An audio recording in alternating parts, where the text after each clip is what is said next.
just from a year ago to now, it feels like things are changing. Oh, okay. Well, all right. Well, look. Welcome to another episode of Tall Boy Sunday. I'm your host, Mike. Today we got a very special guest, very funny comedian, all the way from Buffalo, New York, Mr. Troy. What's your last name, Troy? Stud. Stud. There we go. Yes. We'll leave it at Stud. Yeah. All right. So you were saying? Yeah, that's a fun thing right there. Just my name. Boy, I had to put up a lot of harassment when I first got here.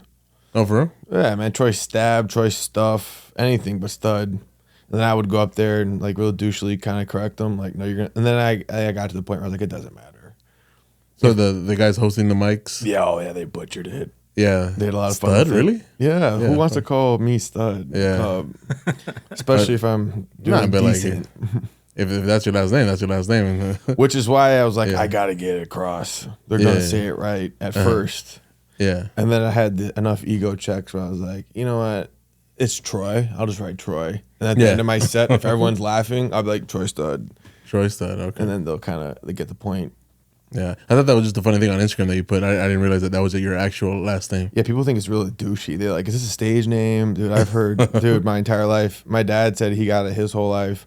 My mom said when she got married to my dad, she got it for a while. It's like, but coming here was like the biggest, like, wow. Like, I heard everything I could hear about it.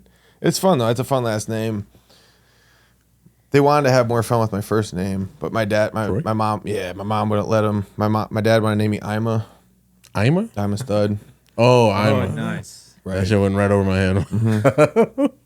So I might keep his dream alive one day. You never know. Yeah, you never know. But she was like in the hospital screaming, and the Cowboys were on TV, and they're like, Troy Aikman. She's like, that's it. Troy. Hey, I like it to the point where there might be a Troy Stud the second, but it would be Troy I'm a Stud. Troy I'm a Stud. Yeah, the middle name. Yeah, there you go. Got to keep it alive. There we go. All right, Troy. Just real quick, where are you from? Where'd you grow up? I am from Buffalo. I was born in just right outside of Buffalo. But I grew up in North Carolina until I was 13. There we go. Yeah, my family moved down there when I was young. My dad wanted to get closer to God. So we went down there. And the Jesus country. He went down there for a church, for a church. Yeah, okay. Yeah, for a following. Pretty big following at the time.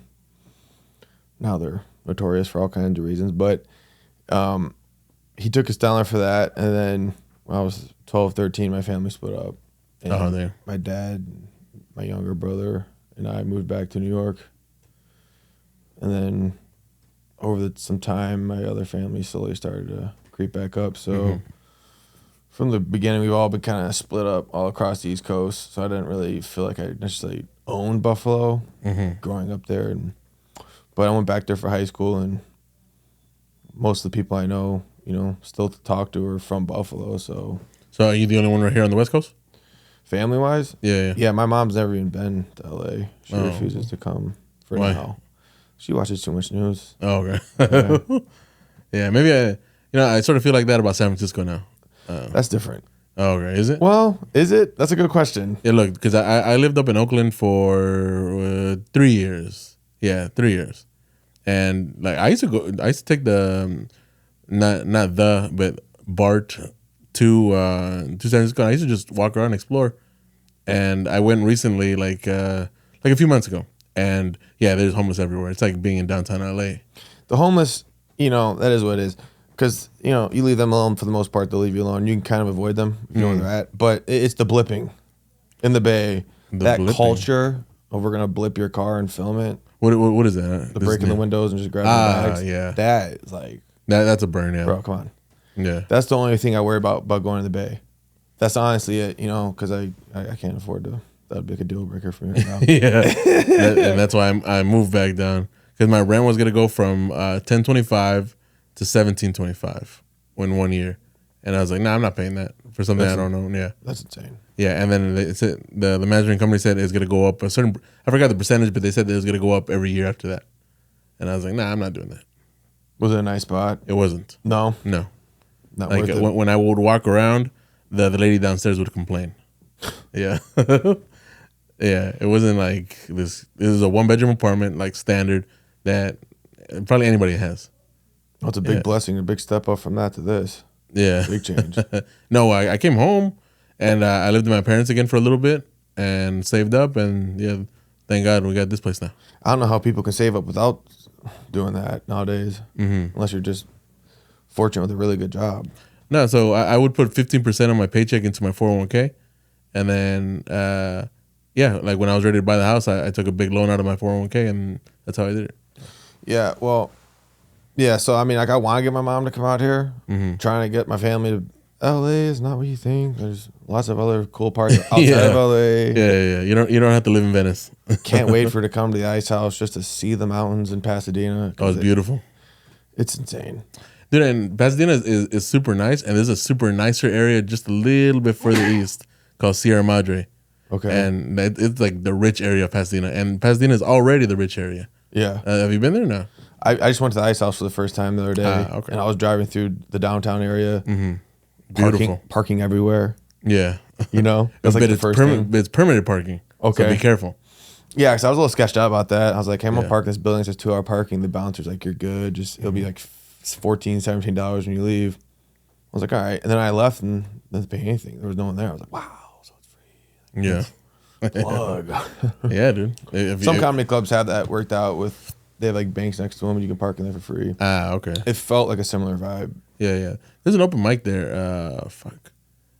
I'll give you the details afterwards, but it's in Pasadena. It's pretty cool. Some comic named Ruben runs it. Is it the Ice House or somewhere else? Somewhere else. Somewhere else? It's at a dive bar. Okay. Yeah. I'll tell you about it. I used to do a bunch of dive bars. That's when I first started. That's all I did was bars, and that's what I thought comedy was.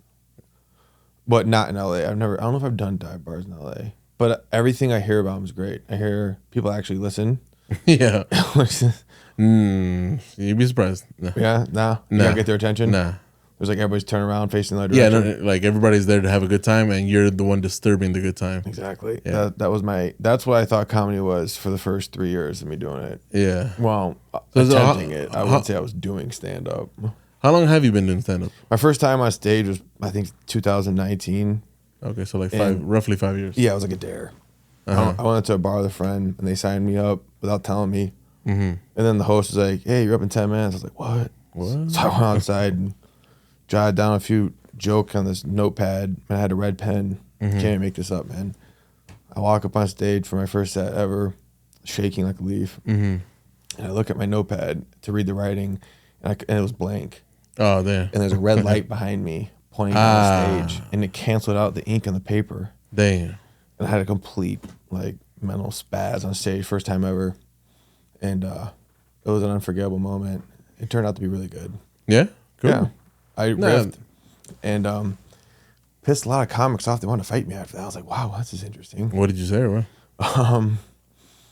My first joke, I had this little plastic ball in my pocket. First joke I ever said on stage ever, and I was like, who here likes cocaine? And a few people were like, woo! I was like, the rest of you are fucking liars. Yeah. And they raised their hand. I was like, who likes cocaine? Raise your hand. Woo! And I took this little thing out of my pocket.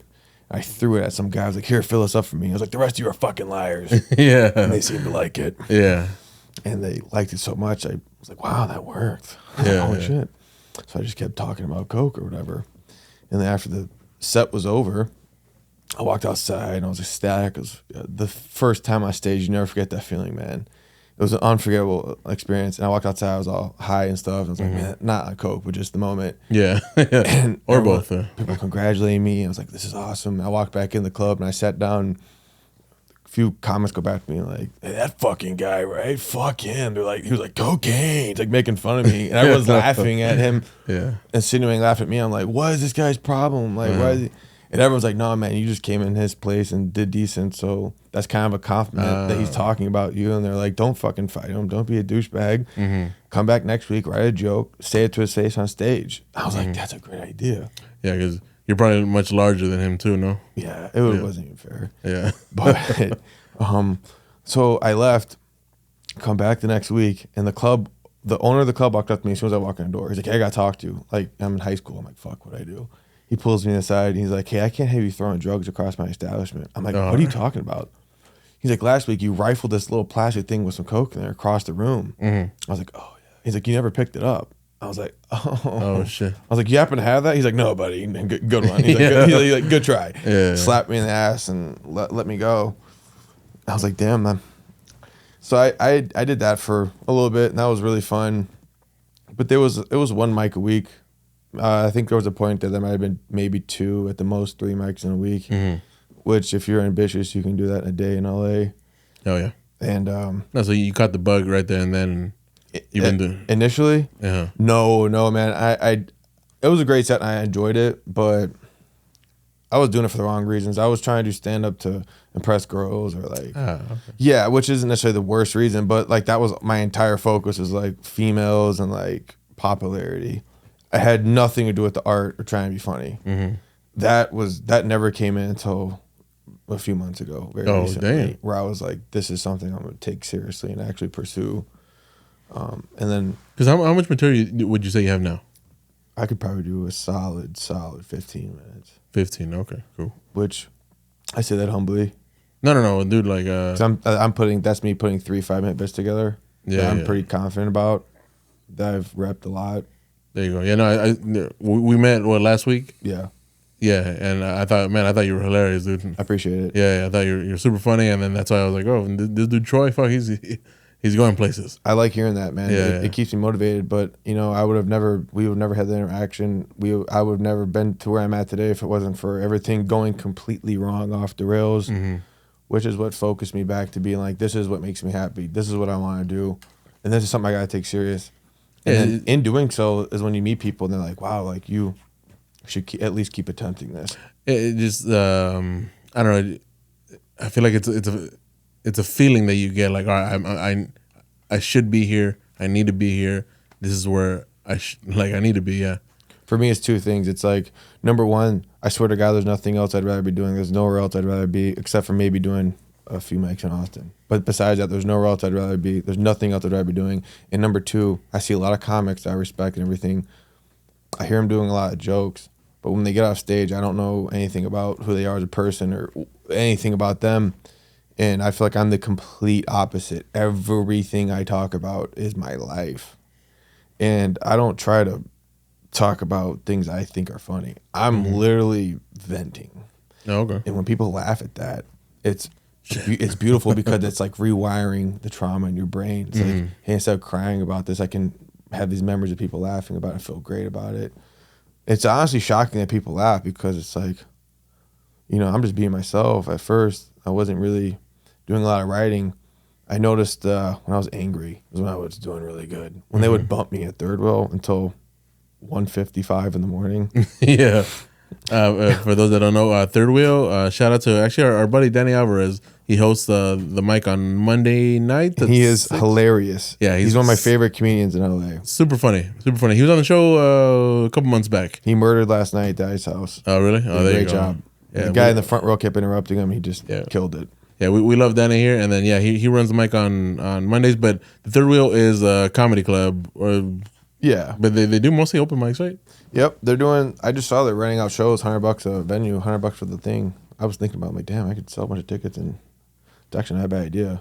Yeah, you should. I was thinking about once I get more, established doing what I want to do, to the point where I feel like I could confidently give people something worth their money. For a sustained show. I like filling in on shows where I do my time But that would be the fun part about doing a show there is you could bring the people you want to do to fill it in. Yeah, kind of put the vibe in you want, which just makes it so exciting and fun. Yeah. Just parking sucks right there. The parking is unbelievable. When I first started going, there was a laundromat right next door. And it's still there. The parking lot's still there. And all the comics are parking there, and there was never a problem.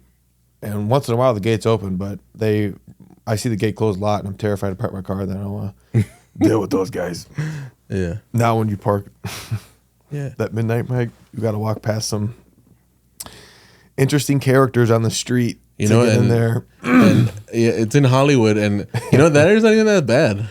I went. It's not bad, but at midnight, there's a lot of workers in the street. I get it, especially because you're not from here. No, like that. I didn't have a problem the one time that I did go to the Third Wheel. No, it's not bad. They're very respectful. Yeah, they're not like aggressive. They're not like, it's not a dangerous vibe. Nah, they're just really it's just high. like, oh, this is here. Yeah. This is fun. It's fun. fun. Yeah. Adds a little spice. Gives you something to talk about. Yeah. I like feeling a little dangerous. Okay. No, I'm just kidding. No, All but right. I've never felt like threatened at Third Wheel. There's plenty of other places where it gets a little more sketchy. But back what I was saying, they would sometimes, man, they'd bump me to like 1:55 in the morning. Mm-hmm.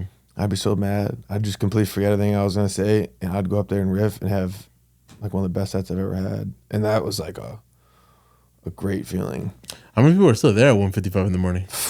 Audience or comedians? Both. That's the thing about Third Wheel. Sorry for the. It ranges, man. Sometimes it can be packed out. Sometimes there could be 4 people in the front, 3 people. Hey, you up there, and I went up there, did this deaf girl bit with 3 people in the front row. I think there was 2 couples, maybe there was 4 people, and this girl spit her drink out on the stage. She was laughing so hard. Oh, there we go. And then she walked up to me after the show and was like, "Hey, you're very funny. Let me get your Instagram," with her boyfriend. I've never happened to me before. I was like, "Hey, what's up, buddy?" Yeah, she's putting her thing in my phone. I'm like, "What's up?" And I'm thinking, like, should I follow her back? Is that weird if I follow her back? I don't know. Yeah, I know. So that was my first interaction, but that helped me realize, like, even those 1:55 mics with 2 people, 4 people there can be a first moment for some comedians. Then that was a first for me. Yeah. So I can't say anything bad about the opportunity. It just gets exhausting. You have to really want it. You have to be like, this is something I want. You have to be prepared to go up there and in front of very few people sometimes. Yeah, Mike was here a few weeks ago, and he said that when he started up in Pittsburgh, yeah, he was going up like around 2 a.m. after like 75 people in front of him.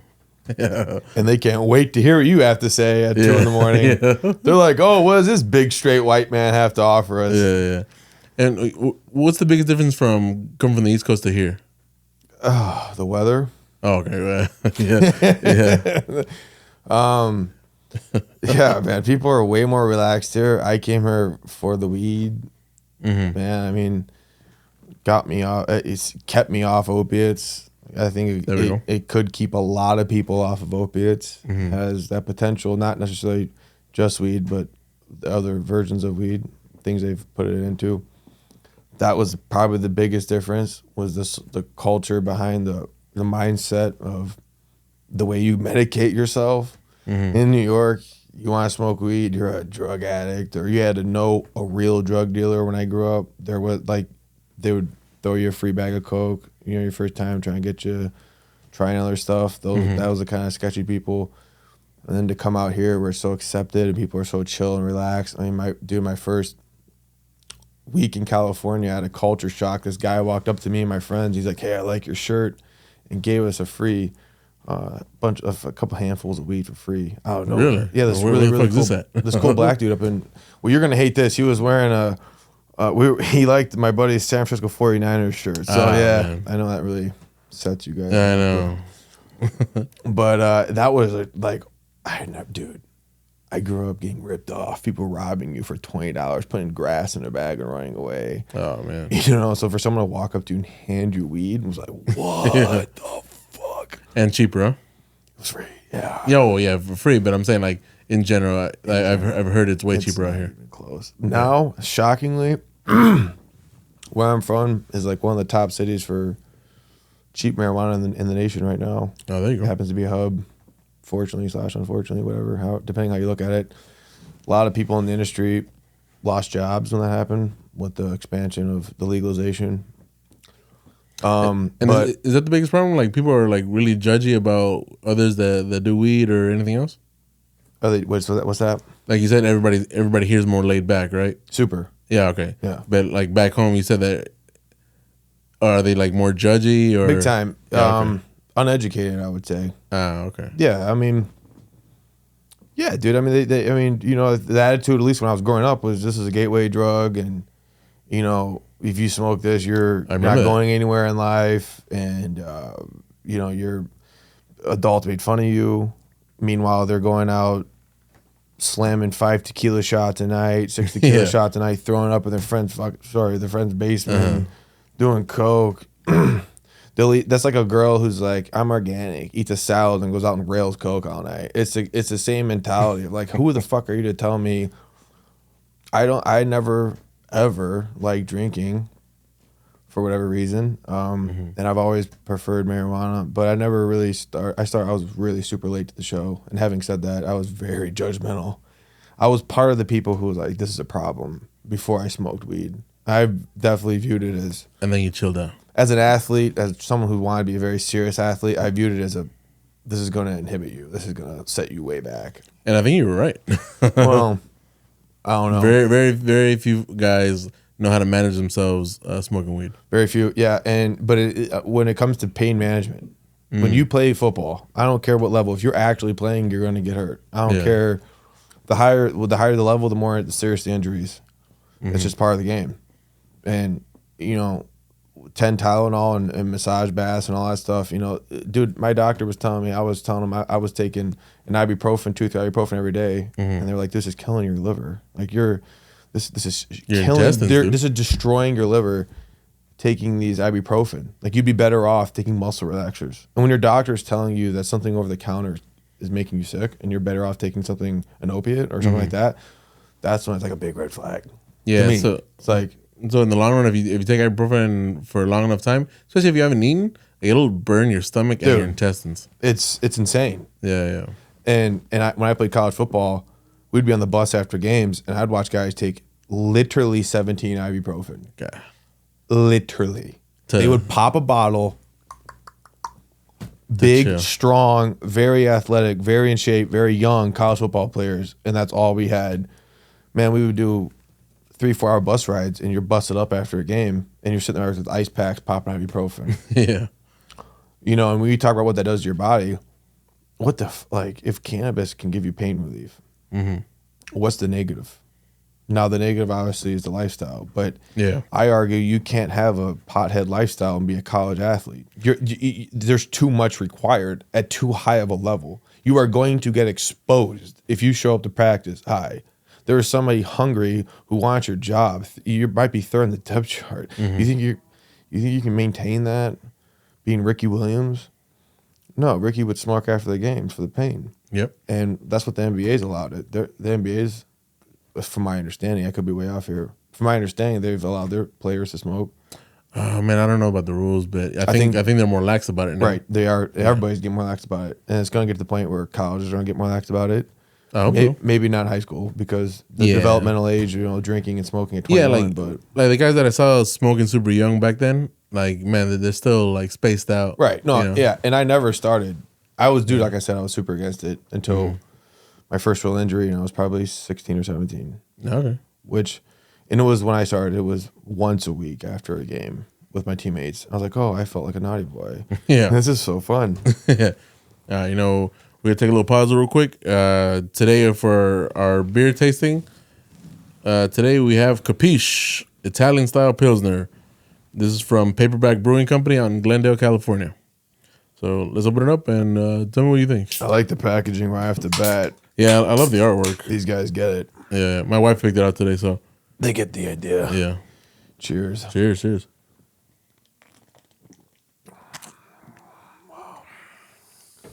First sip reaction, that tasted like another sip. Yeah, right? It's not bad. It's actually really good. No. I like it when they're sudsy. 5.5, so it's not too strong, too. So it's not like you're going to drink this and pass out. Yeah. What do you think, Omar? It's whatevs? Yeah, it's all right. Yeah. Not a fan. Nah. Yeah. I don't know. Something about it. Like, it's like... The white guys in the bottle? Nah, it's not that. Racism isn't that big of a thing with us. No? Nah. I've heard a bunch of dudes come out here, right? And say like, oh, I'm the white guy. Okay. You're right. I don't give a fuck. For a Pilsner, like it's like right at the start, like it's just hoppy. It's supposed to be like a Pilsner's smooth. That's just me. Yeah. And then Omar really likes the hazy IPAs. Okay. Yeah. So you would like the Sierra Nevadas up in Chico. Except for those. Those are West Coast IPAs. Except for those. Yeah. The one. Like those are like West Coast IPAs, and Lagunitas is more like West Coast. I like it's New Hampshire, whatever ales or whatever, but they're hazy IPAs. That's fun. I mean, like those are good beers. I like those.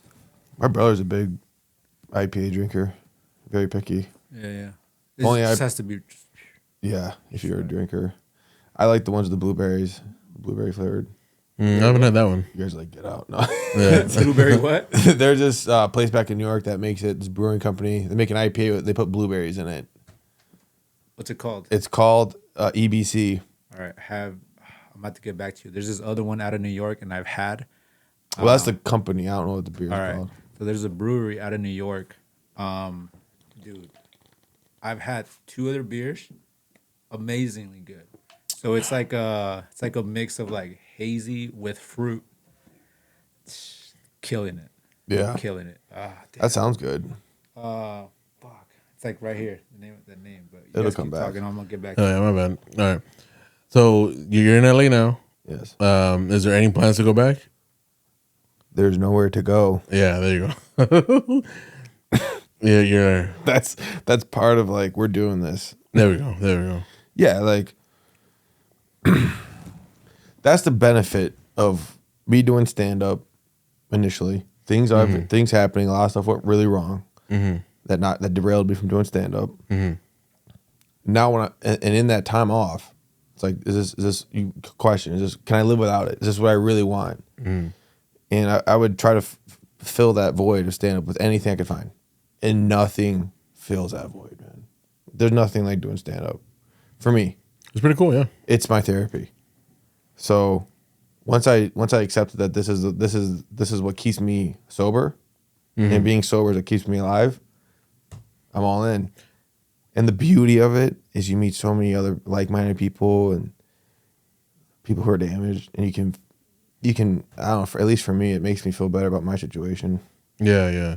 You know, because that's a real thing. Like a lot of the comics, like they have some issues, you know, because you don't reveal everything. But yeah, The ones I think are outrageously funny, when you talk to them, you're like, oh, that's what it is. But I can't say everybody, you know, because not everybody's an open book like I am. Yeah, I tend to probably share too much. That's all good. I think it's good on stage because you know, subconsciously, whatever's in your mind's gonna come out. You can't hide it. Because people think you're joking. Yeah. Yeah. But I don't want to like freak people out. Think I'm something I'm not. You know, that's why I try to keep my jokes humble, and it's basically things whatever I would laugh at. You know, if I would laugh at it, I'll run it by some people, give it a shot. So far, it's been working out pretty well. So you're not a gang member. Not even close, man. I was trying to think of a cool gang I could claim, like something cool, like a pasta gang or something like that. Yeah. What about the mafia? No comment. No.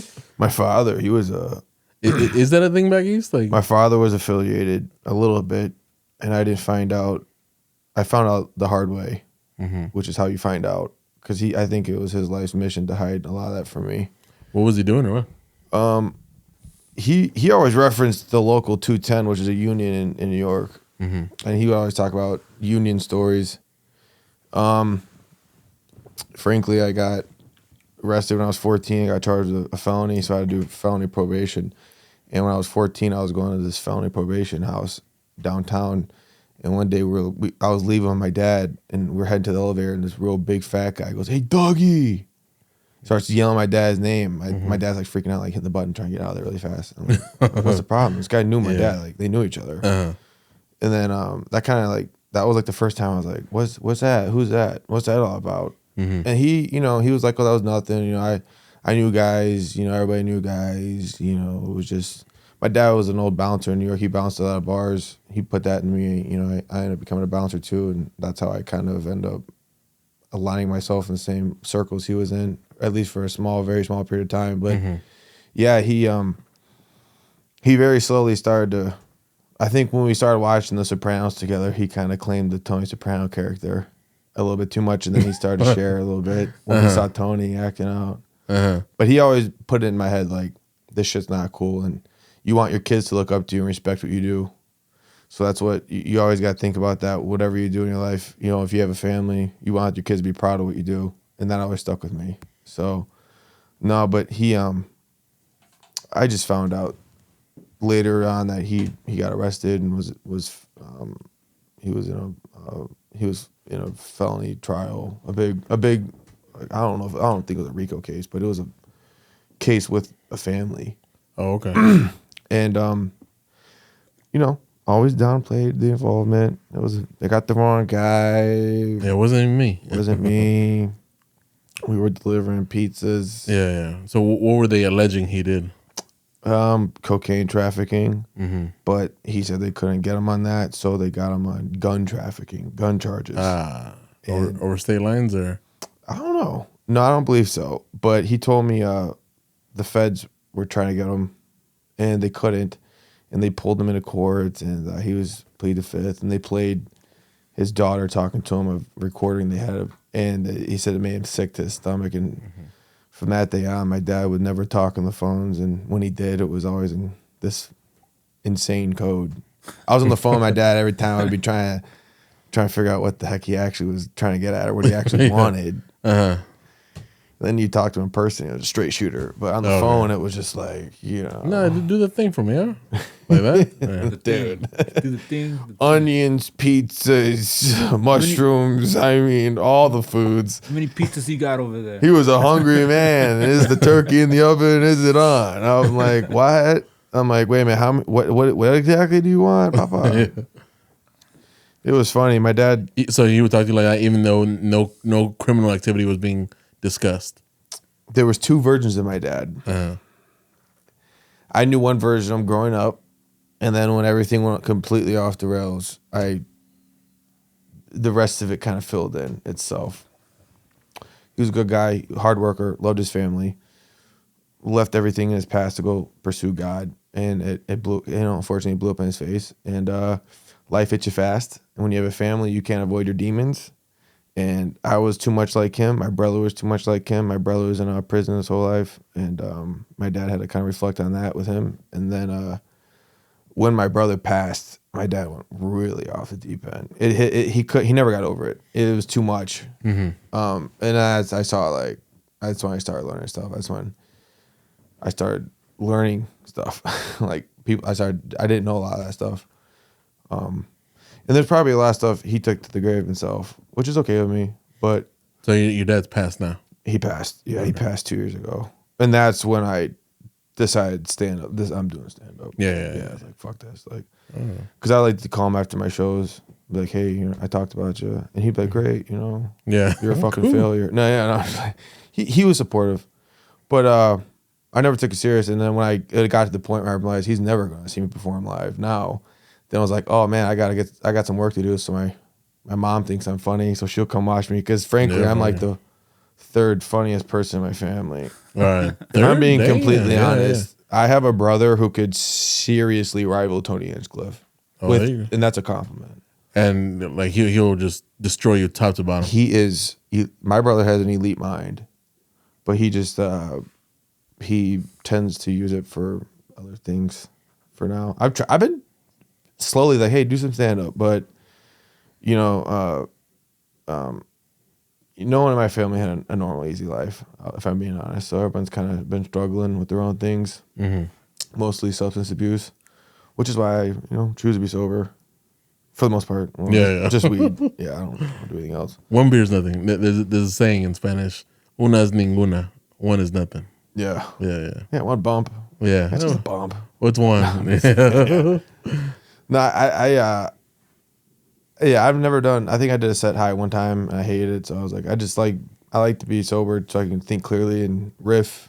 And I think that's your age too, because maybe 10 years ago I would have been like, no, I gotta get drunk to get up there, right? Yeah. But now, no, dude, I'll take club soda and that's it. Maybe after an open mic, there's only been a couple times where like I'll have a beer or whatever, but on the stage, my memory's already shot, so I need to be as sharp as possible. Right. Yeah. And there's nothing worse than when you walk on stage and you're blanking. You don't know what the fuck. And that happens to every comic that's ever lived. If you say it doesn't happen to you, you're fucking lying. Yeah. And I've seen really good comics go up there and like blank out. Forgot. Yeah. Dude, the first show I did, they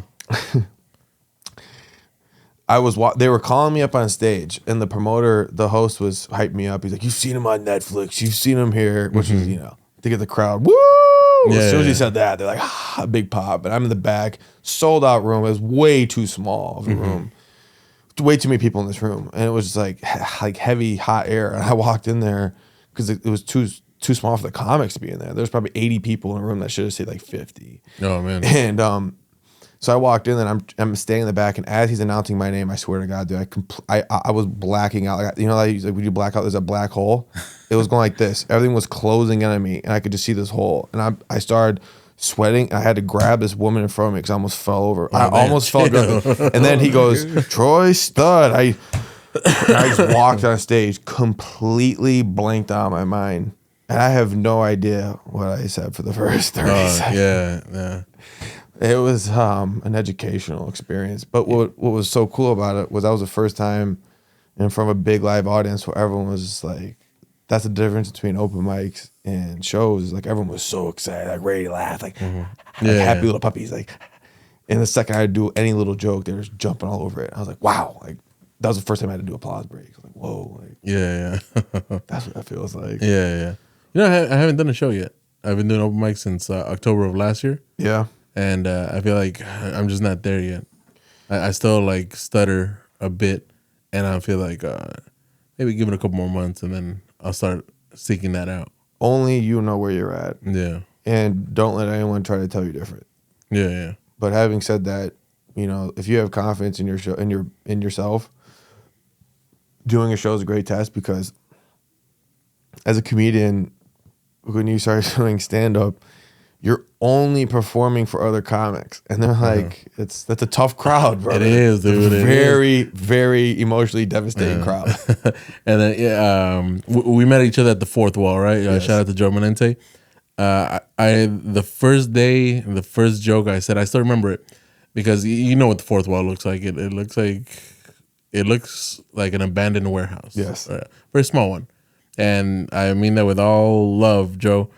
So I go up there, and it's me and 8 other guys, and I say, oh man, this is the sketchiest place that I've paid to get in that wasn't a brothel, you know? And then crickets. They loved it. Oh, Crickets. I talked for the next 4 minutes, silence. And then, but I was the first one to go up, and then everyone else had the same experience. Yeah. No, like I was the only one like chuckling. Everybody else is on their phone. That's fucking. That sucks. Yeah, that's rare for Fourth Wall. Yeah, rare, because usually that's the one place where people are really invested. Yeah, so after that, the dude that was hosting, Craig, the bald Jewish dude. Okay, he came up to me. He's like, "Hey, look, that crowd sucked, bro. I want you to come back, and here's your $5 back." Allegedly gave me my $5 back. Right, that's nice of him. Yeah. That's the one thing that Ice House does. That's the only club in LA. If you don't get picked, they give you your $5 back. Oh, do they? Yeah, I felt like a bum being like, hey, I was actually like, hey, I need that $5 back. Yeah, please. Yeah. They're like, yeah, come back next week. Mm-hmm. That's really nice when they give it back to you though, because when you first start, like you can have a horrible bombing mic like that, but when the host or someone's welcoming to you, that's all you need is like someone in that room, in that environment, to be like, hey, keep going. He was cool, and I those other guys, I don't even remember them, but I haven't seen them since. The other comics? Yeah, the other guys there. Yeah, it's a crazy range. It's a crazy mix of people you can meet at Fourth Wall. I've met some first timers, and I've met some people on tour. Yeah, I say that, and people always laugh. Yeah, and I'm like, no, I swear to God, I've met like really good comics there, and it's great talking to them and picking their mind because they love going there. Yeah, like I don't know his real name, but he plays the character Chad. Okay. I don't know if you've seen his Instagram. He goes to city council meetings, and like, oh yeah, it's Chad Kroger, and I freaked out when I saw him. Like, what the fuck? Like, this guy's here, and I don't know if you know Johnny Mitchell. He runs like this big ass podcast on YouTube. Sounds familiar. Johnny Mitchell. He does like a bunch of prison stuff. Sounds familiar. Yeah. I'm sure that's if you see him, you'll know him because he's 6'7". He goes up at Fourth Wall? Yeah, he does. Every once in a while. But yeah, he does. There's some of my great comics. Some of my favorite go there. Just favorite people to talk to and meet with and stuff. Mm-hmm. Very supportive. But even having said that, like you can go to a 6 o'clock and it'll be a weird show, and the 7's like applause breaks. Great, it's like, what the fuck is going on? Yeah. Wow. Yeah. So long story short, like, you can hear crickets, but just don't give up. Never. Well, see, I would only tell a guy to give up if he was in it for the wrong reasons. Because when I first started, I was in it for the wrong reasons, man. Dude, like I was not trying to be funny. I was only trying to impress people. Okay. I was a douchebag, man. Like that. that's not what I just don't think if you do stand up for those reasons, it's going to be sustainable because like you're going to have so many hard moments, man. It's like, But that's good that you recognize it though. oh yeah. That you're honest with yourself. Like, no. Oh yeah. Yeah. That Because a lot of motherfuckers like never get there. nope. And that's the thing. They'll ask themselves, what's the problem? Yep. You know. Yep. And it's like once you've had that ego check and humility check, you can then see it. But it's like, who am I to go tell someone? I'm just trying to learn every time I go on stage. Honestly, I'm just trying to do new stuff so like when people come to pay, like I want to make sure when I do these shows that like I want to get to a place where if I see at least half the crowd there, that people pay to come see me, I can mix it up and have equally good bits. Because right now my bits I'm pretty confident about. And I thought it was great that one day. yeah, but I just don't like keep doing the same ones. But yeah, no, I get what you mean. the one I'm doing about my mother is so good. Yeah, there you go. It's so good. Mommy, can't wait for you to come out here and see that live, dude. Yeah. Yeah. Maybe go to Chuck E. Cheese and perform it there first. No, man. I'll definitely go do some shows. And I was going to say New York, but she's not really in New York anymore. She's moving down south. Cheaper? My family lives down there in South Carolina, in Charleston. They love it. So Yeah, I heard it's nice. yeah, it's hot, humid. Okay. It's the South. The South is the South, and it's very real. They're very proud. South will rise. Like I said earlier, I moved from New York to North Carolina, and so I initially was, when I was young, but so I had a little bit of upbringing in New York. And when I went down there, I distinctly remember being in school and people being like, "Go home, Yankee," and like the South will rise, rebel flags. Oh, really? Big time. Yeah, and I distinctly remember that. People like singled me out because I was from New York. I was like, that's crazy, man. Mm-hmm. That's wild. If some of my only friends, honestly, my only friends at that school were black and Mexican kids. I didn't really get along with the white kids. The first like fight I ever got into was with the white kid. I know this is really entertaining, but anyways, yeah. No, yeah, like, please. I forgot what I was even talking about. You said you were getting fights with these white kids? Yeah, because because of the South. Yeah, the attitude of the South. Yeah, so like, I would consider going down back to that area because my family's there. I'd love to be around my family, but they'll kick your door in for weed. Like they'll raid your house for weed. It's very even in the big cities. From what I understand, Charleston, South Carolina is like one of the worst states for pot laws. Oh man, from my understanding of it, and they will prosecute you for like really little. I remember when I went there, it was one of the only places that had a noise curfew. You couldn't play your music in your car loud in downtown after like 11:30. Or you get really, yeah. And I've noticed that that white people are a little sensitive about noise. Yeah, a little. That should be a bit. Yeah, they are. But there was a cat here that he got fined because he started his garbage route before 8 a.m. or 9 a.m. whatever time he was allowed to start. And they fined him. I don't know how, like $400 or $500 for the noise. For the noise, for showing up at 7. Calabasas probably. These are people with money. Yeah. Yeah. Money hates noise. Yeah. Money hates noise. I grew up with the poor whites. Oh, there you go. Yeah. I didn't know too many. I didn't know too many. Well, let me put it this way. There was some white kids in my school. Yeah. There's a lot that had money and families that grew up with their families, and I did not talk to them because we had absolutely nothing in common. And that wasn't like a hatred. It was just it was a jealousy. It was definitely a jealousy. They probably thought I was crazy and weird, but hey, they're married with kids. I'm doing stand up. Maybe they were right. Yeah. Who knows? And in New York, like, where do the Italians fall? Like, do you guys have your own separate groups, or is everybody just like mixed in together? Buffalo is very separated. Okay. Like there's definitely sectors of Buffalo that have cultures. There's a Polish side of town. There's an Italian side of town.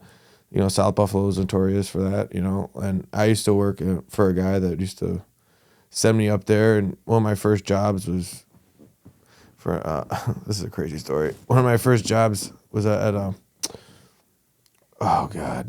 like an emergency service that offered 24-hour emergency service. Okay. For like floods and stuff like that.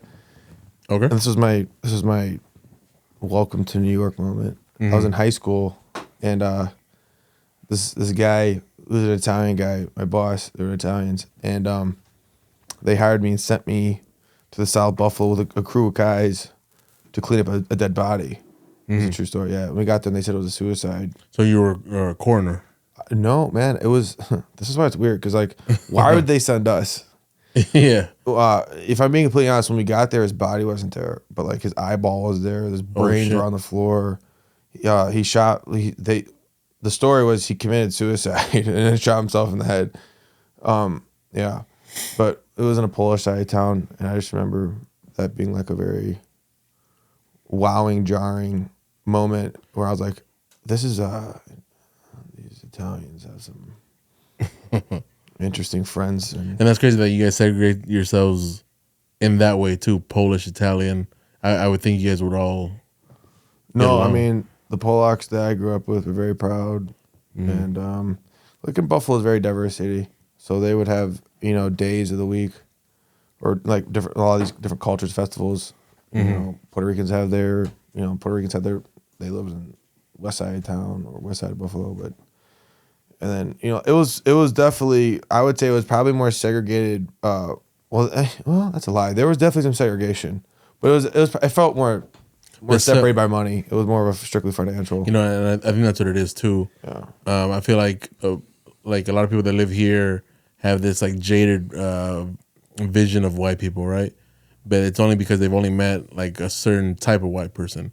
Because we talked a little bit off the pod, but I was a truck driver and I went over the road and I met all sorts of people, dude, and people were super cool.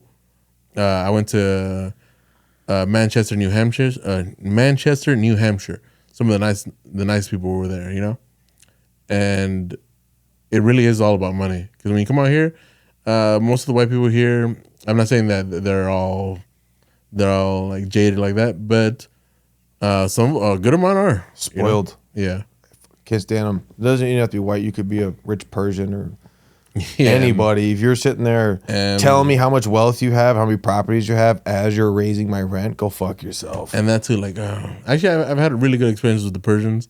Armenians has been hit or miss. There it is. Yeah. Yeah. So I guess like they're my Polacks. Yeah. Yeah. Never met an Armenian until I came here. I didn't even know what Armenia was, and now I'm in Glendale. Like, why did you guys? Is it because like the mountains remind you of where you're from? Is that it has to be? I have no idea, dude. Like, why are they there? This guy, it's 100% feels like mob related, money laundering. It's generational. Yeah, it is. It is. You can feel it. Yeah, Glendale is has the biggest population of Armenians outside of Armenia. Yeah, it's like, and you feel like their sense of like, don't fuck with me. It's just like, buddy. Yeah. You go to Starbucks in Glendale. It is a scene. They're sitting there smoking cigarettes, drinking coffee. Hey, are you comfortable there or no? In Glendale? I mean, I like it. I like it. Yeah, it's. I don't know if I could live in Hollywood. Nah, you shouldn't go there. No, fuck that place. No, and North Hollywood even is very different than from where I live. So I just and North Hollywood's gotten a lot better. They've been really like gentrified. Man, I just have a feeling, just strictly based off of the crowds and the material I heard a year ago in LA to now, I have a feeling LA is making a comeback, and it's going to be very different, or at least it could be very soon, because people are just not tolerating certain things that they were tolerating, and it feels like the attitude's changing a little bit. But that could just be my very slightly jaded, very small point of view. But it feels like that, which is exciting because it's like, So not as many people are complaining, is what you're saying?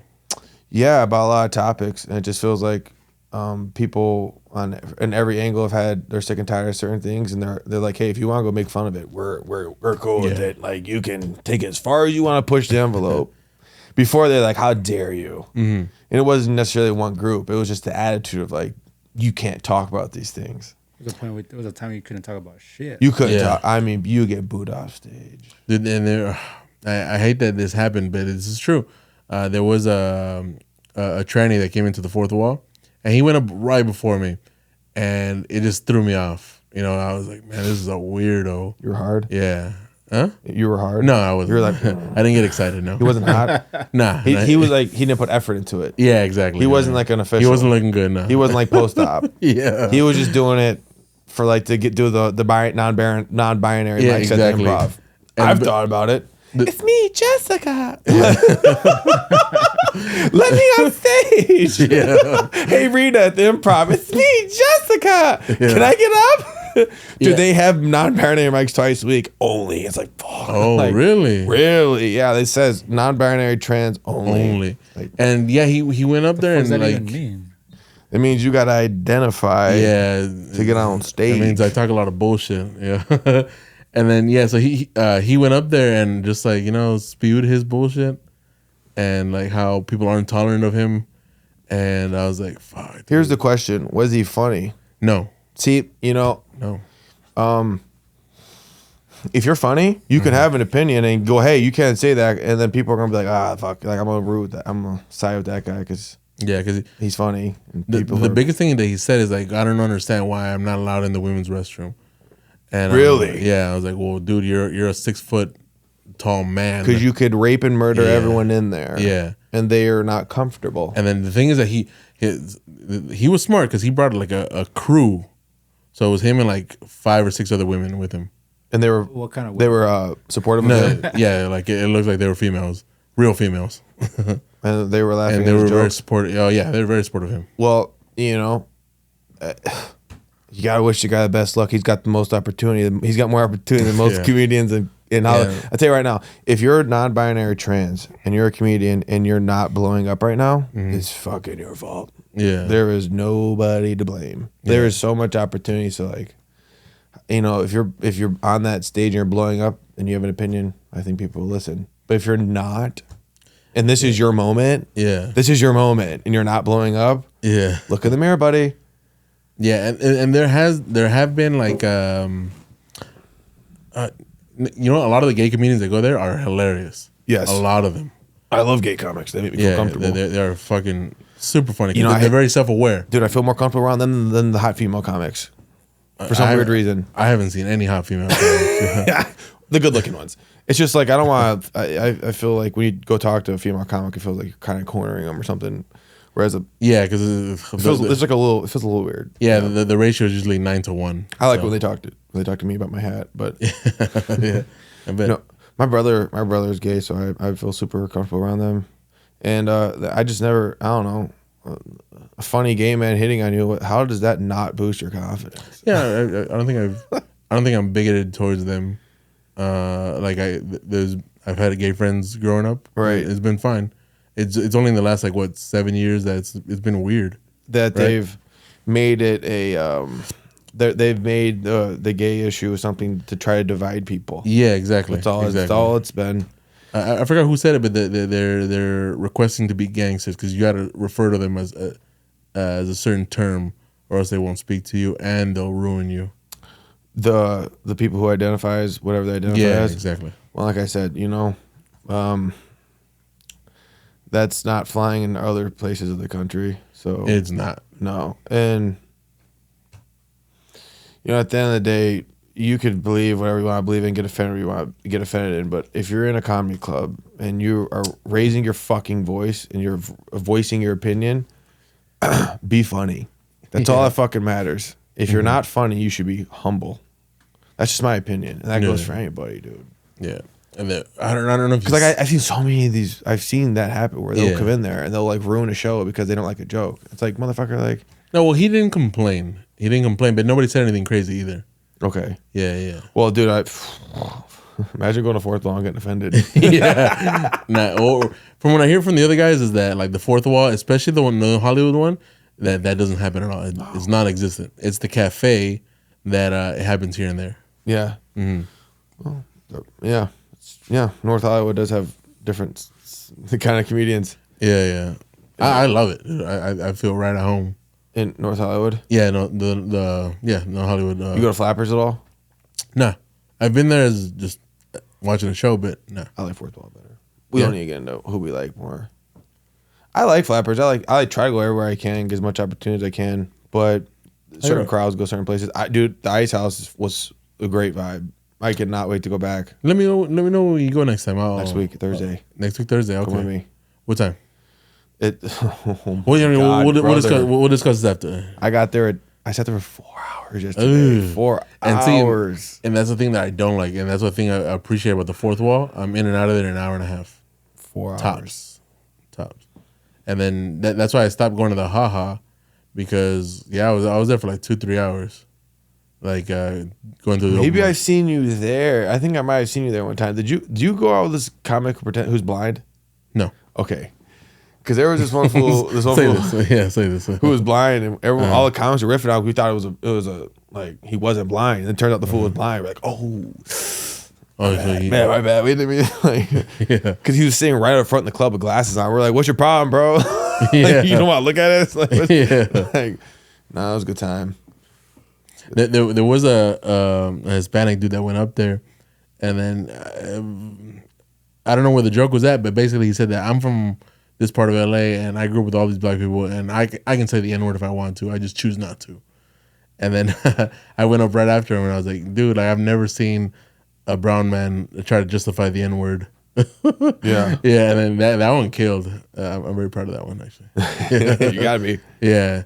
Like if you give me, I think that's my strong suit. Like if you give me an opportunity, I will call you out on it. You know? Yeah. Yeah. Like if you say something, I will. You know? Oh, you're talking about on stage? Yeah, on stage. Like a lead. Yeah. Dude, I'll jump oh my on God, it. segue. Yeah. Oh my God, dude. I was literally in the back of the club praying, dude, literally for the first time praying like a ritual. Like I was doing this. Yeah. I was like repeating it 45 times. Like, please let me on stage. God, please let me on stage. Because that woman yesterday had the best segue. Oh my God, dude. If I could have got up after her, just the first line would have been the biggest crush I've ever had on stage. Because some people literally just bait it for you perfectly. And it's funny how that happens. How you'll be like going through your day, like want to talk about something or like want to riff on something, and then someone before your set will bring it up. It's like there's a perfect segue. It's an open door. So I know exactly what you mean. Yeah, and I love it. I love when people do that because it makes it easy to get a big laugh. Like Someone else's mercy. Yeah, there was another guy that he was Arab, right? And he got off stage and he's like, dude, like sometimes I don't know what the joke was, but he was saying something about like killing himself, right? And he gets off stage and I go up there. I was like, oh, dude, please don't kill yourself because it looks like you'll take a few of us with you. Yeah. And boom. Yeah. Another. Those are the best. Yeah, I am proud of that. That's something I started doing. That's actually why I like going up later in the rotation. So if I go up 4th, 5th, I get 4 or 5 jokes right off the top that I didn't write. But then they just kind of running to time because I really do want to work on my material because I'm trying to get it rounded out because I just have a feeling it's going to pop for me. At this point, I'm just working on my confidence. Like I just want to make sure that I go up there and like, I have 5 minutes, and because in writing I do have 5 minutes, but I go up there and I freeze or I forget what I want. You're writing. Yeah, exactly. Dude. That's why I stopped writing. Yeah. That's like, this is pointless. Yeah. Unless I'm going to read it on stage, like a script. I take my notebook up there. Well, you got to. Yeah. There's nothing wrong with that. Yeah. But it's just, that's why I stopped writing as much. I would really riff and then write the bullet points of what I was riffing on. And that's why I just like to keep riffing on stuff because you can get all these different tags on the same joke. Yeah. And, man, I want to be more like Big Mike Sasson. Like, dude, he has a unbelievable style. Incredible. Angry, at the same time, very clear. I hate following him. It's like, fuck. Yeah. I think he likes. But I love following him at the same time because he really gets that energy out. Yeah. He I think he likes the same part of the lineup as I do. I always pick 5th or 6th or 7th, and then for whatever reason, he's always before me or right after me. Gives you a few segues like you were saying earlier, just to riff on some people. Yeah, but he's really good at it. Like, because he's. I feel like it's a fresh 5 minutes every time he talks. He's all in. Yeah, and big shout out to Mike Sasson. Big shout out. Yeah, you're incredible. Every time he like gives me a pat in the back from behind, I don't see him coming. Like, who the fuck was shit? He's a big man. It's a force of nature. Yeah, he's a big man. He's got massive hands. Paws. Too. Yeah, bare paws. Yeah. I'm trying to hook him up with my mom. He wouldn't go for that. I'm sure he wouldn't. He's from the East Coast, so maybe. Yeah. That would be so fucking funny, dude. He told us that like he also loves the West Coast. Yeah. He should. Yeah, he's Pittsburgh and Buffalo are similar places. It's that snow belt in the Northeast where it's cold, not a lot of sun, lots of heroin. Shit. All those white boys over there. That's a sleepy group, man. That's a sleepy group of people right there. They love it. Why would you do coke in a place where there's no sun? Well, you don't wake up to do what? No, you want to sleep. It's like you want to hibernate through the winter. Mexican gangsters love they call it black tar heroin. Yeah. Yeah. I know a lot of white boys that like black tar heroin too. I don't know. I've never seen it done, but Man, it's a weird thing. It feels like it's like a white kid drug. I grew up, played college football, was associated with a lot, mostly black kids, and never really heard that a lot in their culture. It's there, but not as much as the white kids I was around. Dude, they fucking love heroin, man. Worst part about growing up with a heroin addict is having to eat ice cream with a fork all the time. It's like, where the fuck are the spoons? you just gotta be quick with it. Just nonstop. That's when you would find out. Like, Yeah. oh, my brother's shooting up again. It's like, Oh you shit. can't find the spoons. Like, where are these fucking things? And so is that how your brother passed away? Yeah. If you don't mind me asking. Yeah, that's okay. Yeah. He enjoyed it, and understandably so. But it's weird because he was sober for a while because he was in and out of the system, and when he got out last time, he was on felony parole, and you violate that, you're fucked. He got out during 2020 during COVID. It was a very hard time for Khan to get out while the society shut down. Fucked with his mind too much, and when you're a recovering addict, a lot of your family members cut you off. And a lot of people in my family cut him off, like everyone. And that fucked him up, man. The world being shut down, no one in his family wanted to talk to him. Still have a hard time thinking he took his life. I still have a hard time thinking he shot himself up. But, that's life, man. Man, dude, it's a powerful ass drug. It is. It's honestly, having lived through it and having to think about it nonstop, it's probably not a bad way to go. In a cynical way, I mean, seems like it would be fairly peaceful if you had to pick a way. Oh man, I don't think anyways it'll be peaceful. I mean, it's just zen. And then you just, I mean, I don't know. Yeah. He didn't die from the opiates. He died from fentanyl. Same thing that killed my dad. Oh really? Neither one were investigated. Yeah, fentanyl's crazy, man. Yeah, I killed my brother, my dad, my brother-in-law, one of my cousins, and countless friends.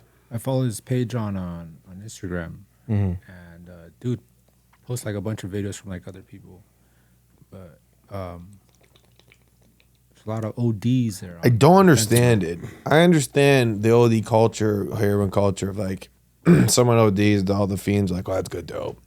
But when they die, you're losing customers. I've never understood it. It feels like it's something more sinister and deep going on here. Yeah, I don't understand. I think that I feel like it's done purposely. 100%.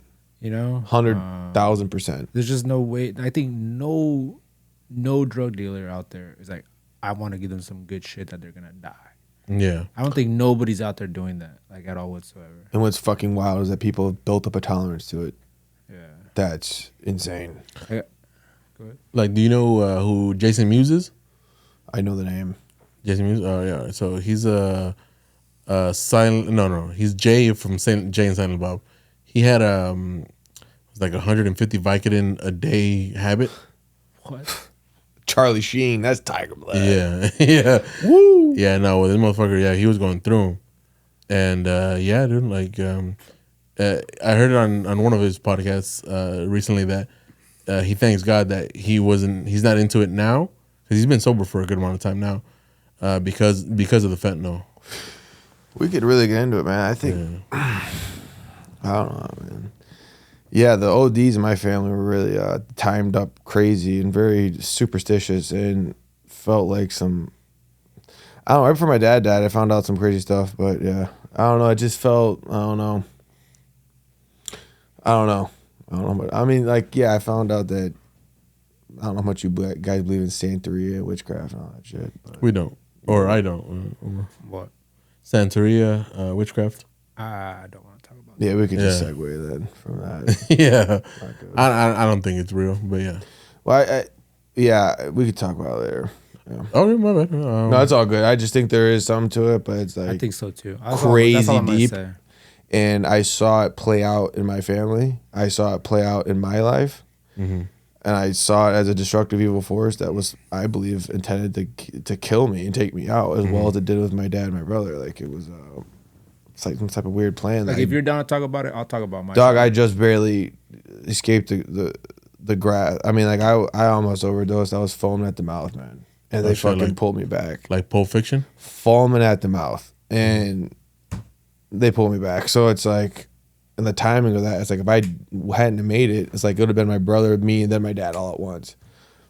That's detrimental. You know, and for some weird reason, I got through it and looked on the other side. I was like, what the fuck was even, how did I even get to that point? Like, what was making me want to do that to myself? You know, and there's some deep, dark shit that you don't even know what's going on. It's just playing, it's working on you. And that's where I think the origins of it are a little fucking crazy. I don't know how much you guys believe in it, but I started finding stuff out that people in my family were participating in certain stuff. And I was like, wow, maybe this is real. Maybe it is acting itself out. But like I said, I grew up religious. When you grow up religious, you're in that culture, and you know, so you think along those lines. You're more in tune with the spiritual realm, the spiritual world, so you're more open to it. It's true. And it had to take me burying my family members and going back to their gravesite alone, talking to their dead bodies, and them talking back to me to be like, "Oh, that's what that was. Like it was a demon that was gonna take me out." And that's why I try to stay sober and try to be positive, because I'm so aware of it, of how real it is, and you see other people that it's preying on them, you know. And do you think that's why you move so far away too? Fucking yeah. That's why I don't have a lot of friends, man. A lot of my friends were doing drugs. I can't be friends with them. Is what it is. Just guys, distance myself. Comedy's my drug. It's the best drug in the world. In the world. I just hope I get to the point where I'm confident enough to where I can really open up about the dark shit and somehow make that funny. Because it's hard to make the dark shit funny, but it's like, I think the only reason I'm funny at all is because of the dark shit. So it's like, you got to kind of lean into it a little bit. Yeah, like, you know the comedian Patton Oswalt? Yes. Okay, so, yeah, he came out with a special like a year after his wife passed away. I don't know. I do remember. Yeah. I don't know what she passed away of, but like, yeah, like, that's crazy that he was even willing to... Right. To write, you have to have something to focus on. Yeah, you got to put that manic brain. Mm-hmm. He's a already established comedian before that. So it's like, dude, imagine being a comedian, your life partner gone. Yeah, fuck, dude. Like you're either gonna dive into some substance or into the art. Mm-hmm. I remember watching that special. I don't remember what it was called, but I remember him talking about it. And he's really it moved me. I distinctly remember that. That's crazy. He's one of my like first comedians that I was like, man, this guy is great. It's a great question. Who's your comedic influences? Well, my favorite comedian right now is Felipe Esparza. Yeah, yeah, I really like him. Young guy. Yeah, younger, long hair. Yeah, no, he's like in his 50s. Felipe Esparza, long hair. He's in his 50s? Talks like this. I thought that fool was younger. If that's the same guy I'm thinking of. He's in his 50s. He looks great. Wow. He's in his 50s. Good for him. And he's also an ex-addict. Yes, he is. Yeah. Who we are. I know who you're talking about. Yeah. 50s. Yeah, he's in his 50s, yeah. Crazy. And lives in Granada Hills. Yeah. He's talked about it on his podcast. I love Patton Oswalt. I think he's a fucking genius. And the first comedy special I ever seen was on Comedy Central with Dennis Leary. He had this funny ass joke about his kids doing the pee-pee dance, and yes. I've never forgotten that, and I thought that was hilarious. I also like The Amazing Jonathan, rest in peace. Do you know who that is? He was a magician plus comedian. Okay. Yeah. If you look him up, he's funny. So you have some real niche people that got you into it. Yeah. Very niche. Yeah. Specific.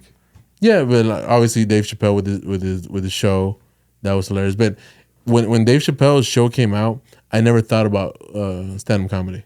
Never thought about it. I didn't think of it as an outlet until like 2 years ago. Like, oh, maybe I could do this. Yeah. What was your first time? What got you on stage? Actually, do you play fantasy football? No, not anymore. Not anymore. Okay, so my fantasy football league, like if you got last place, you got to go up and do a 5-minute set. Okay. And yeah, they set me up at the went up. How was that? I did good. That's an intimidating room to do a first one. So at the time, it was like 7 comics plus like 40 or 50 of my friends. Yeah. You had 50 people come out to your first mic? Yeah. Holy shit. Yeah, dude. That's a good support system. Yeah. How are you not selling out shows right now? Nah, because it's not like that. They went out there to see me box. Oh, the people. Yeah. Yeah. Isn't that the best, boy? Boy, do we know that. That's like half. That's a 90% of my Instagram followers. They're like, I can't wait to see this fucker fail. Yeah, exactly. Yeah, and I love him for it. I love him for it. You gotta love them. Because I would do the same to them. Yes. I can't be a hypocrite. Can't be. And I did really good, but it was a full year and a half or whatever till I got back, and I was like, let's try it for real, and that's where I'm at now. Yeah. Well, it's good that you want to do it for real. Yeah, I do. Yeah. I do. I think I see the writing on the wall. Trucking is going away eventually. Well, hopefully not. Hopefully not. Hopefully not. You guys have a union. Tell you right now, all the trucks in this country stop running for 5 days. You guys shut everything down. Everything. Yeah, like I'm safe for the next 10 years. I'll say that. Yeah. Right. And then after that, I don't know. Because I'm 34 now. I don't plan to retire till I'm 62. So I need 28 more years. Man, I don't want to be in my late 50s and, you know. You have kids. I feel like I'm going to And that too. Like I want something that gives me more freedom to actually like be with your family. So. Be with my family, yeah. That was my biggest complaint with my dad. I was like, why the fuck were you always gone on the road? Like, why I support you guys? I'm like, yeah, I get that. But like, I wish you would have been home and worked at Piggly Wiggly or fucking down the street somewhere, been a bum, just so you were around, you know? I feel the same way about my dad. And my dad like came home every day. But he'd come home and work outside. You know? I just was like, that was my biggest argument with him after, you know, he'd always tell me, you'll understand one day. And then that's crazy how true that is. You get older and you're like, fuck. It is, dude. I was such an asshole. And look, even if he would have came home, he wouldn't hang out with you. I heard that. Is that a stereotype that's true about Latino fathers? Yes.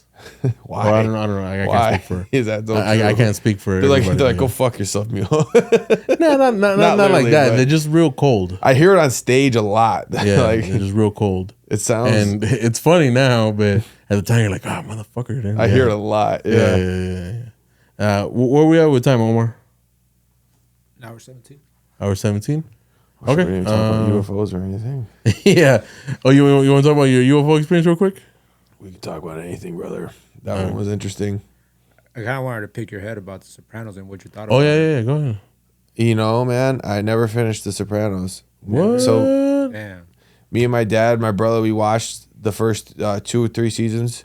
We'd watch it every night, and then I swear to God, our one night we were watching it. I went and took a shower, and our house caught on fire right after we moved to New York, and my neighbor threw a rock through a window. Lights went off. I was like, what the fuck's going on? I walked out. I opened the door upstairs, and the whole wall was on fire. I was like, holy shit! Spraying out of the house.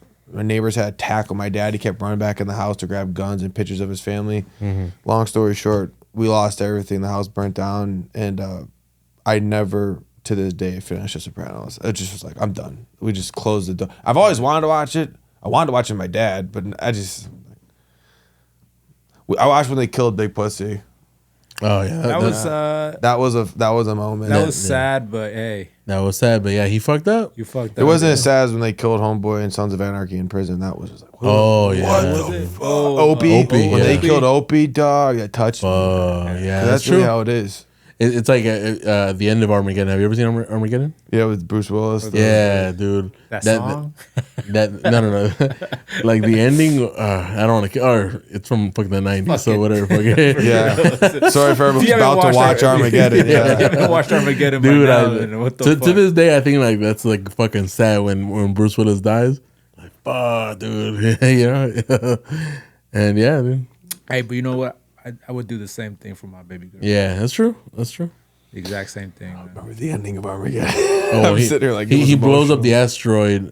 but Oh, he's got to do it to save manually. humanity. Yeah. Yeah.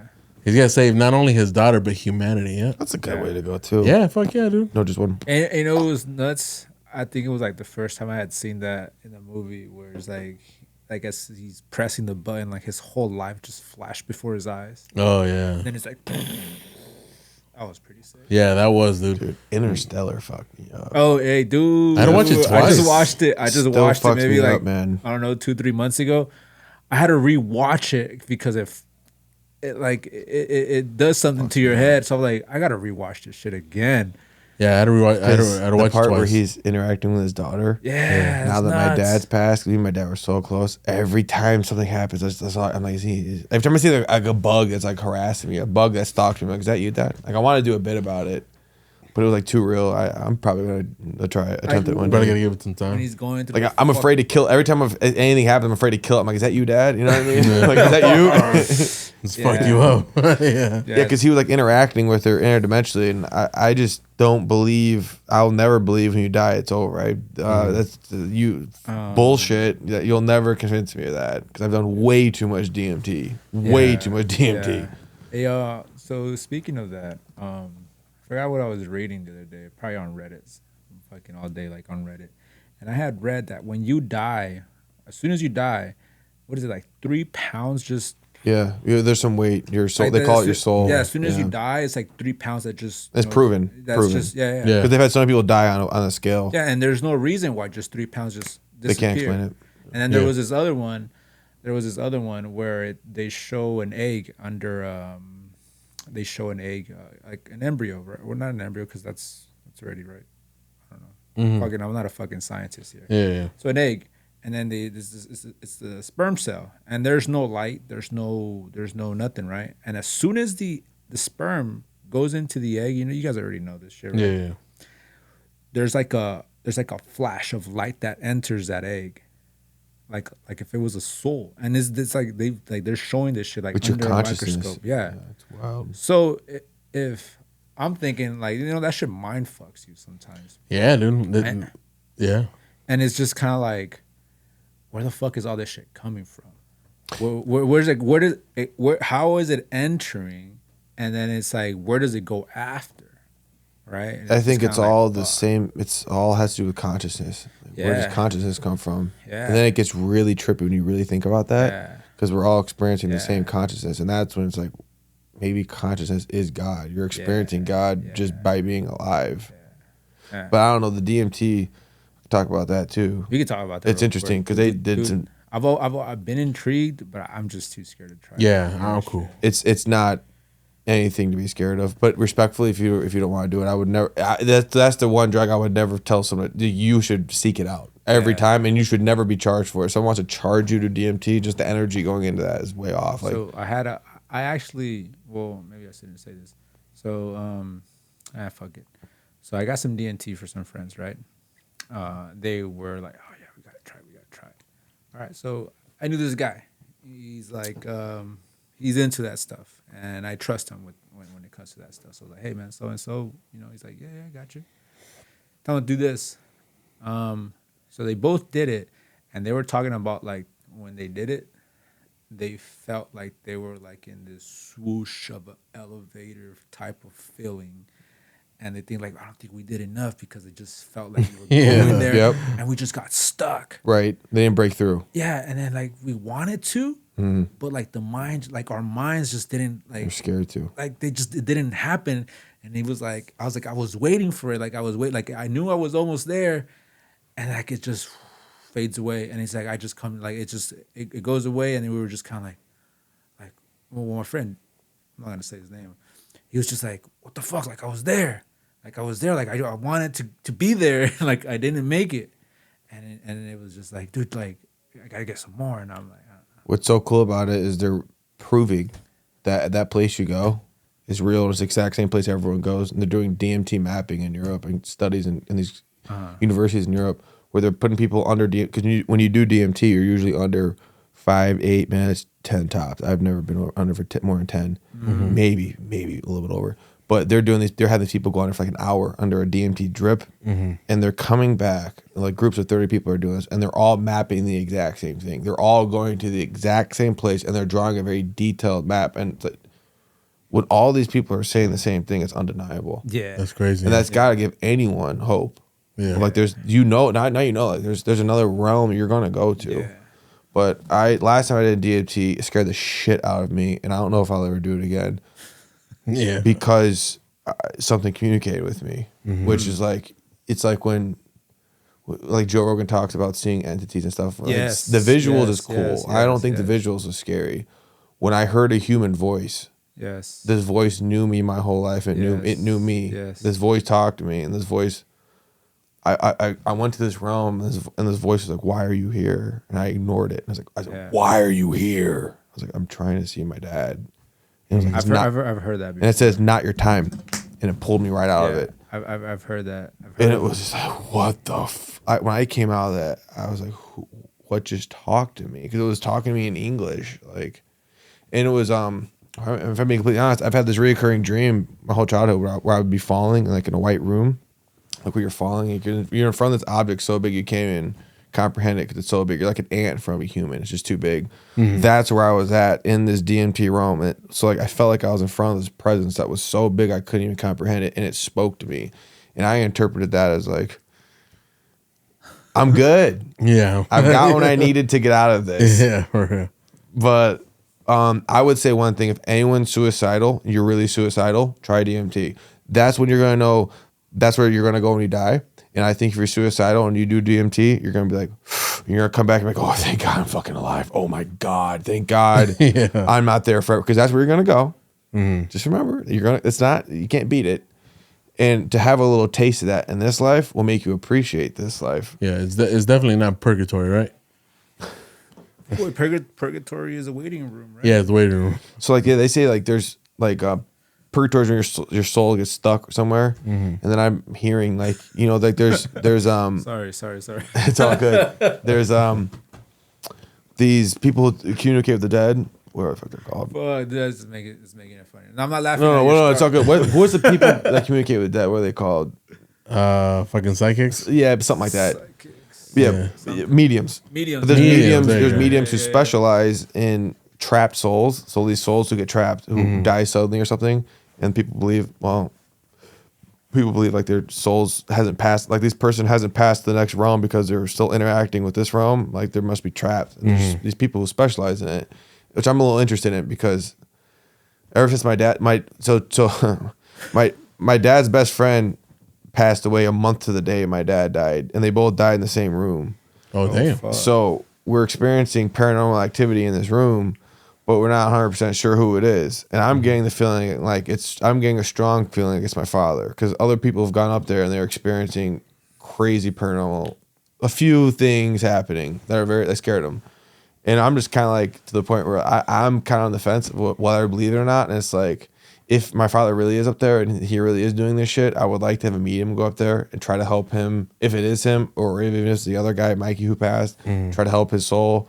Hey, at least you don't have to intermingle with this place you are, because, hey, we want to sell the house, Dad. Yeah. We're trying to sell your house, and no one wants to buy it because you died in it. You gotta be safe when it comes to that stuff, man. Because I've heard that sometimes we think it's like our relatives and whatnot, you know, and it really isn't. Now it's getting interesting. You know, and it's like it could be somebody trying to impersonate your dad. Interesting. You're talking about like something. Yeah, demonic. when you're thinking like, oh, it's my dad and he's here, and it's like no, You're a spiritual person. I can tell. Like I touch up on like all this stuff, you know, but yeah, you gotta play it safe. Like it's something that it's not who you think it is. Because if you say you grew up religious, Yes. Like it says in the verse, it says in the word. I don't know too much. I can't give you like, oh, verse this, verse that. Okay. But I know I've read, you know, here and there where it says like, hey, when we die, it's like, you know, if you're a believer, you know, that's where we go, you know, and our spirit goes up there, and that's it. Nothing stays down here but our physical form. Anything else that you think it might be him or not, it's not, you know. So you know, in a weird way, man, play it safe. I really hope and pray to God that you're 100% right, because it's disturbing to me to think that his spirit could be up there. Because I've had people tell me, I went up there, I heard his voice, he said my name, he's up there. And people be like, hey, if you want to talk to your dad, go up to where he died. I'm like, that's not fucking funny. That's not. No. But it's like, in the same time, it's like, God, I hope that's not true. So if, you know, the more knowledge I get on it, you know, I guess I'm going to try to tend to believe your line of thought that, because I do believe, you know, when you go, you're gone. That's why. But it's just other people. Better place. It's other people telling me like, hey, we're feeling his presence. I'm like, why are you telling me this? Yeah. You know, I'd almost rather not hear it, but yeah, I mean, I think I'm pretty psychic myself. If I'm being completely honest, I've had a lot of paranormal experiences since I can remember, and so has my sister on my father's side. and it's like a family thing. My dad had them where he heard things his childhood, experienced that stuff. So I'm definitely more interested in it than I'm scared of it, and I'm way more aware of its realness than I am. I think I'm like way opposite of you because you're interested in it. My interest is nowhere near it, but I'm scared of it. I'll tell you, like I'm scared enough to where like it makes me anxious. I would Even never just talking associate about with it. someone who's played with the Ouija board. Nah, I But- don't fuck with that either. I found, No, I don't. well, if I talk freely here and we don't have to put it on the think we edit it out. we can. You can cut. Yeah, it we out. can, or we can just end fucking it end and the then talk. episode. And, Well, I just wanted to just say it before it gets too late because I found go ahead. I found out when he passed, right before he passed, that he engaged in Santeria black magic. Ah, fuck. So like he was like, cause Santa, like honestly, like This is where it gets dark. when He I did, think he when did. when I think about Santeria, I think the lady's killing the chicken, Listen to me, man. He right? I don't know. because my sister's gonna watch it, so I gotta be careful. My dad had a wife, 2 kids in his first marriage, and she left him for his friend, and they split, which was very tough for any man. No, of course. But he, when they split, she had the custody. My sister ended up getting molested at a young age, Oh, like bad. 4 years old, and my dad ended up getting arrested for getting involved, and her mother pressed charges, kidnapping charges of my father because he took her away and took her to the police station because he knew who was abusing her, and it was her neighbor. So judge ended up siding with the mother, and my dad couldn't stomach it. It almost killed him, and he said that's when he participated. He took some hair, clothing, items down to a sorceress, and they put a spell. They cast a spell. It was supposed to be on his ex-wife, and I'm 100,000 fucking % convinced it played out in him in my life, and him and his kids. My sister said is very psychic. She claims to be a practicing witch. My brother overdosed, my dad overdosed, and I've almost overdosed within a 3-year window. And I've had experiences my whole life, and I just don't think I'm not naive to think these are all separated things. I think it's all connected, man. It's interesting shit because he didn't tell me that, and then I realized like, oh, that's why my father became so spiritual later in his life because he was scared because he started to see this stuff actually playing out, and when you see it play out, you're like, oh fuck, this is supernatural. These aren't just random events happening here. And I think that's what forced him into that life of religion, which ended up, frankly, splitting our family up because it turned out to be way too controlling of a situation. So that's why, if you want to come to the light, have a spiritual awakening, you don't need to go to, you don't need to pay for that. You can, it'll come to you if you seek it out, it'll come to you 100%. So I'm very aware of that stuff. It's very real, and I've been noticing a lot in LA and Hollywood. It's a theme here. A lot of people in the entertainment industry try to fuck around with the dark arts, and just what I've seen, how it's played out in my own life, my family. It's like, dude, that shit is real and it's fucking scary. Have you guys heard of? I think I talked to you about this. Kat Von D. Yeah, she moved to Indiana. Yeah, have you listened to her lately? Like, what's it been like a year or 2? Yeah. That she found Christ, found God. Yeah, she changed her life. She's not And, into whatever she was into. Very moving, extremely moving. That's what I mean when I say it's making a change and a comeback. Yeah. That's part of the change and the comeback. I'm not sitting here talking about politics. I'm talking about like a spiritual awakening, Yeah. a cultural I awakening. think so. Yeah, Big Like, time. That's what she means. Like she's a born again Christian.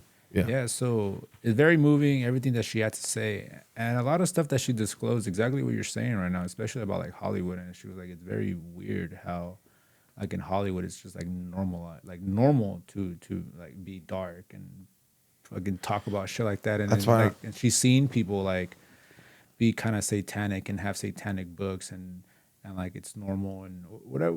I think, did you watch any of the stuff I sent you? No, I don't think you did. I'm pretty sure I did. Yeah. And like she talks about all that stuff, and it's kind of like, yo, like she tried to like, I guess she was involved, but not as much as other people, and then she just had to get away from all that stuff. Well, you could tell she's involved because of what her track record. She found the light and ran towards it. You don't just run towards the light because you run to the light because you know how real the dark is. Mm-hmm. That's why you become obsessed with the light. That's why she became a born again Christian. And she had to get away. She ended up in Indiana. She was living in a church or something like that for a while. It's crazy. Yeah, until her house got finished getting built. Yeah, there we go. Yeah. Well, that's why I mean, this might sound stupid, but I don't even drink liquid death water because of all their promo with the Ouija, with they were putting the dolls, the Steve-O dolls, where they were cutting his hair. They made what's those dolls people stick with pins and put Voodoo doll? They made voodoo dolls with Steve-O's actual hair, and they're actually selling them. And you can look this up, dude. It's like an For actual liquid death water. I swear to God, they on their website they show a woman walk around the warehouse and putting hexes on it, and they're saying it to joke. I'm like, why would you even joke about it? Like, it's a fucked up joke to be joking. Like, it's crazy how like and I would never say that on stage. I was like, that's a very controversial opinion. Allegedly, it's a fucked up joke. But it is something that it's like, why would you joke about that? What's the benefit of making a Steve-O Ouija doll or voodoo doll? He's a very off character too. Steve-O? Yeah. You guys notice how like anything like wholesome Christianity type of thing is like, well, we can't talk about that in Hollywood. We can't do that, but like anything else like satanic and or Satan type of shit or horror is like, oh yeah, it's good. I don't know, man. It's weird. I feel like I've become such aware of the spiritual battle and just what I've experienced in myself. I feel like I've noticed, like, when you embrace the darker, when you do fucked up things, you embrace the darker side. Like sometimes, I don't know how to explain it. You can almost be rewarded by it. Like there is definitely a negative energy in Hollywood. Yeah. But I've never felt like I couldn't talk about God on stage. You could. I just don't know if it would be funny. But like, yeah, that's the thing. But there has been at least one guy that's gone up there and talks about his religion, and he's funny. Yeah, see, that's the thing. I don't like. I'm a spiritual guy, but I don't necessarily believe in like. I'm not a denomination guy. Like I believe in like we have a creator, and I'm starting to believe more along the. I've always kind of felt my entire life that we come from another species. From the clouds, if you look at the Bible from a story of like possibly like from a UFO perspective, it lines up and it makes sense, and it's always made sense my entire life, and that's why it's weird. It's more talking people about the Anunnaki. Well, that's more recent, you know, and and like that one doctor's been coming out Carson, and there's a few Billy Carson. He's talking about the book of the book of Enoch. You know, they're saying that got taken out of the that's Bible. Real. Of course, that's real. And if you subscribe to the Bible and you subscribe to the book of Enoch, there's no doubt you cannot disconnect the two. So if we came from UFOs, here's the catch: something made them. So something still made all of this. Even if we came from Anunnaki, who made the Anunnaki? Something made it all. So it's all get traced back. I just personally believe the Bible's more of a story about that. Mm-hmm. And I think if people dove more into that, you might find more answers to the universe and our action and the creation. But I think I don't know if people necessarily want to accept the truth. Like what if they came out and said like, yeah, we're born from aliens, or this is a simulation. Either one, like it's a horrible truth. Like you don't want to accept either one of those. That's true. Because there's nothing you can really fucking do about it. Now, I will say if they prove you're living in a simulation and you accept that, then you can kind of. I think a simulation is a little far. It's bullshit. But if you did subscribe to that theory, then you're like, well, if it is real, let's play with it. Let's see if it's real. And you can kind of interface with it and have fun with it. Yeah. Not like the flat Earth shit is that. Come on. Oh yeah, well that one's stupid. Yeah. When you lied to generations of Americans for decades and fucking decades and fucking decades, and you outlaw psychedelics and drugs, when these people take those drugs and they realize you've been lying to them, they think everything's a fucking lie, and rightfully so. I love how we got to conspiracy theories right at the end. Oh, dude, I could talk about this for years. I mean, listen, we lost this country on November 22nd, 1963. That's when this country was lost, and it's never gone back. Until we address that, we won't ever have a country. We will forever be run by three-letter. Is that when JFK died? Yes. Okay. Three-letter agencies is who runs. That's the money runs our country, and the money's influenced through. Yeah, it's true. Black budget programs. There's 22 of these three-letter agencies. I can only name 4 or 5. 22? There's 22 public that we know of. Oh shit! Yeah. I can name 4, 5. I keep hearing that like even if the president went to Area 51, he wouldn't be granted access. Think about this: if there's 22 sister companies of the CIA. Think of how many fucking people work for the CIA. Now I had 22 more of that. That means there's so many government jobs. So many people are working in secret for the government. There's probably as many government jobs as there is public sector jobs. Not as many, but it's a staggering number of people working for these government agencies. Mm-hmm. I mean, people tell me all the time I should get a government job. It's not, I mean, because of the benefits and stuff like that. But what would you say just a second ago? What were you just saying? That if the president went today to Area 51 in Nevada, that he wouldn't be allowed access. The presidents know. I mean, dude, they I think Nixon was the one that was talking about it. I mean, they've known. Reagan was talking about it openly. Yeah. I mean, they've known. And it's like, what? Why would it be in Area 51 where everyone is expecting it to be? No, the UFOs kids are up in the clouds, and some 18-year-old drone operator is flying them. That's the mind fuck. Is to think that there's people in the military in these black budget programs that are actually operating this machinery. Because that's, if the machinery exists, which we know it is, and we know that our military has been in, they've at least confiscated them, reverse engineered them, and they've probably are using them. That means other human beings are operating them. So hey, if you're suicidal, don't kill yourself yet, because there's a chance you might be able to fly in or pilot a UFO. That's a very 100% realistic possibility that people 20 years ago never would have thought about. That today is a very realistic. Yeah. You're looking on the barrel and you're like, well, I mean, I could get to New York in 5 minutes. Yeah, I'm good. Yeah. Or I could go to Tijuana or Colombia or wherever the fun people are. I'm just gonna say, one thing that pisses me off. Well, was it like last year when like the government decided to disclose a bunch of we have not of this world spacecrafts and shit like that, right? Yeah. Like sometime last year, and it's like, okay, fucking show us what the fuck you got, because they said, like, how are you just gonna say it, right, and disclose these fucking files and all this shit, but not show us a single fucking picture or a video of these fucking spacecrafts and shit like that. It'll also do with the funding with Congress. Yeah. That's why they're only, my understanding, and I'm going to be off here a little bit, but my understanding is they only came forth that information so these black budget programs could keep getting their funding. And it's all tied into that. Like they had to admit to a certain amount so they could push the envelope a certain amount. And as soon as they admit a certain amount and that certain amount was accepted, then that there's an accepted amount of money that can be sent over to these programs, and we can't ask any questions because they've come out and admitted it. So now that's public knowledge that they have these programs. How can anyone bitch about the money that's going over there? The money that we don't even know exists, because you don't get a receipt in your taxes. They just print fucking money. The whole thing's a scam, dude. The whole thing's a scam. Yeah, that's a whole other conversation. Yeah, it really is. But the UFOs is an interesting one because it's like, it exists. That technology exists.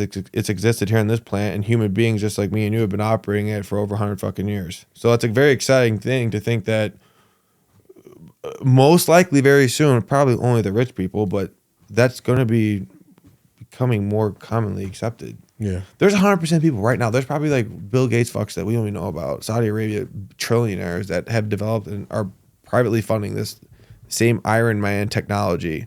God knows how long they've been doing it for. I mean, it's undeniable that's happening. I mean, I felt like I've seen a UFO, but I've seen a phenomena. But there's times I've been in Nevada in the desert out there, and I've heard things flying over my head like supersonic speeds, and you're looking up and you don't see anything, and you're with groups of people and they're all hearing it. It's like, what is that? Maybe it's just a drone. I don't know, but I like to think that the rich people in Hollywood are flying their UFOs to Vegas to party and flying back to Hollywood. Yeah. Because it's more fun to think like that. Hell yeah. Hey, we're gonna end it right there with a little conspiracy talk right at the end. This has been another episode of Tall Boy Sunday. Please like, subscribe, all that. Please follow Troy. You guys know what to do. What's your Instagram handle or your Twitter handle? The stud. Stud. Hell yeah. That's right. Yeah, that's right. And we're going to go handle some tacos. So everybody have a good day, good night, whenever you're watching this. And we'll see you next time. God bless, kids. Have a good one. Peace.